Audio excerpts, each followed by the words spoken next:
Hey guys, what's up? Welcome to Toe Tags Metal Reviews, and today we're going to be having our first impressions of the album Earn by Obliviscaris.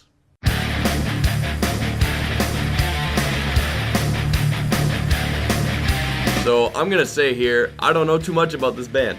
I'm kind of going in blind, but we did listen to and react to the single from this album called Intravenous. You can go check out our reaction. So, but other than that, I don't really know too much about this band. What did you think of that song, though? Do you remember listening to it? From what I remember, I liked it. Yeah, I overall enjoyed the sound of this band. So it's not like I have any high expectations going into this album, but I'm probably gonna, have a good time. I'm not going in completely blind. I do. Citadel is the album that I own of theirs. I really like that album.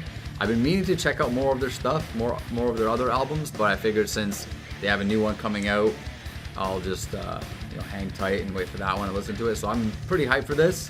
I'm pretty sure these guys are Australian, so they're from Down Under. That was not an attempt. Actually, that kind of was an attempt at an Australian accent. I probably failed. Sorry. Sorry. But yeah, Intravenous was a cool track. So yeah, we're gonna go listen to this album for our first time in its entirety, and then we'll be back to let you guys know our first impressions of Earn by Obliviscaris. So we'll be right back in just a few seconds. Yeah.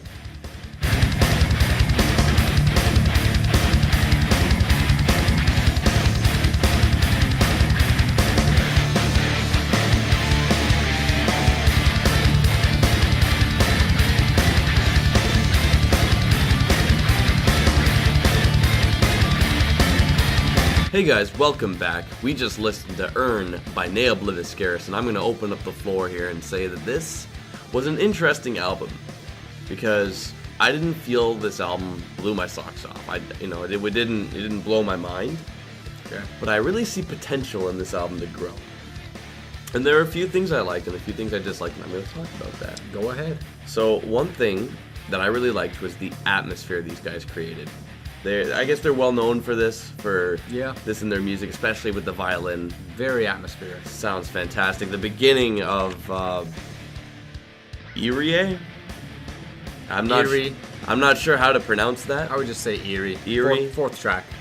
Track 4. Yeah. The first minute and a half to 2 minutes of that is just straight up. Yeah. I would picture myself just in the sky, sitting on a cloud, listening to this. And when the singing came in, the singing was good, the clean vocals were good, but I was just kind of no, I just want to sit back, Yeah. and experience that. I found just getting engulfed in this atmosphere. It was beautiful. Yeah. It sounded beautiful, incredible sound.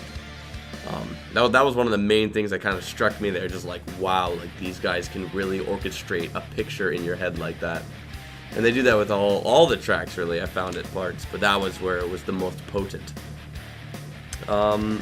Intravenous, it's been a while since I'd listened to it. I hadn't listened to it since we reacted to the music video, but it didn't really explode my mind, but it was still enjoyable. And I felt that was really kind of a theme I felt for the whole album. It wasn't blowing my mind, but I liked this. I will say though, near the end, not the very end, but closer to the end in the second half of the song, there's a bass line that just sounds so cool. It doesn't sound like a typical bass line that just kind of goes through, whatever, one or two notes every few bars. It was a lot more active, and I really liked that. One of my main gripes though with this album was the mix. It was pretty iffy. The snare drum at times during some of the blast beats, it kind of sounds like there's a carpet on it. Throughout the whole album, the snare sounded weak. But then there are some grooves where it sounds a little bit better, but overall it doesn't sound very strong. We talk a lot about in our reviews about whether or not an album's produced and mixed well.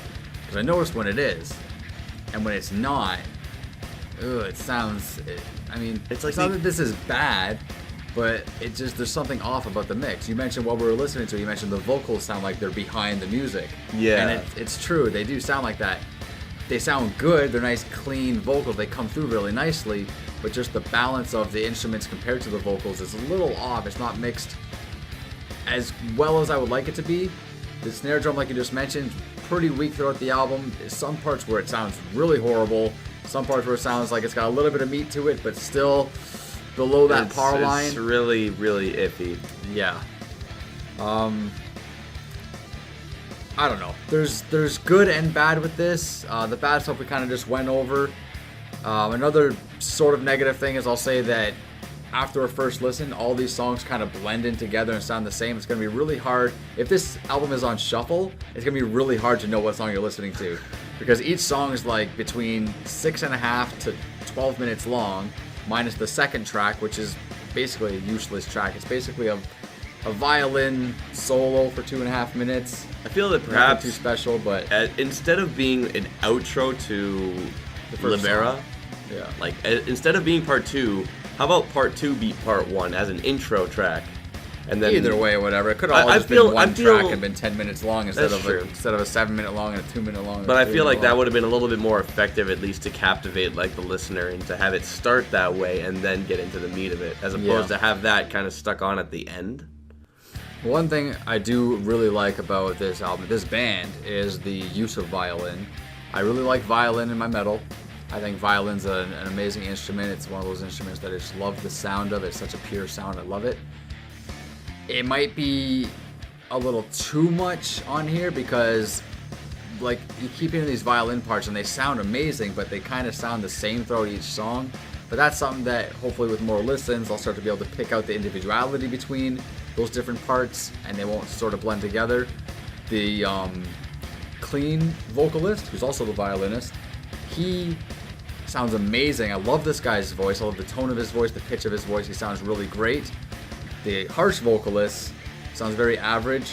He doesn't stand out to me at all, and he seems just almost like a little bit of a sore thumb on the band, because the other musicians and band members seem to excel. The guitar player is really cool. You hear some cool riffs and not all this fancy, really cool finger solos, picking and things like that. Some cool solos. You mentioned the bass work. There's some cool bass lines. The drummer he does a lot of blast beats, a lot of really fast, kick drum, but he also does a lot of like finesse on the cymbals and some cool, rolls and some time signature changes. I do and find like the drummer's consistency very impressive, though. Very consistent, all that stuff. That's the kind you have to play that fast, like for that long. It's really taxing. Yeah, it's endurance, right? It's really enduring. That's impressive. Yeah, but the harsh vocalist, I think, is the weak link of the band. The mix didn't really help him either. Yeah, it kind of just screwed him up even more. I also think this band is like there's an acquired taste in you to like this band or even this style of music, because it's almost like classical music infused with metal in a way. Yeah. And it's all over the place. It's like very mellow, then it gets hard and it gets fast and it gets soft and it gets slow and it gets hard and fast and soft and slow, and you get harsh vocals and clean vocals and this like serenity type of violins going on, and then you got this blast beat going on, and it's just kind of all over the place, but it works. Yeah, this is, I would say, difficult music to really pick up and listen to. Yeah. If you're listening to this like for your first time, you're really gonna have to try to like sit through it and feel it out, and then you'll start to develop your taste. You might be a little confused too, because it is all over the place. I would say it bounces around a lot. Difficult music to get into, I would say, but is it worth it? Yes, because it's you develop your taste for it, and it's you really enjoy it when you're into it. That's true. For this album, I feel the main thing with this album, as I already said a little bit, is that it has the potential to grow. Yeah.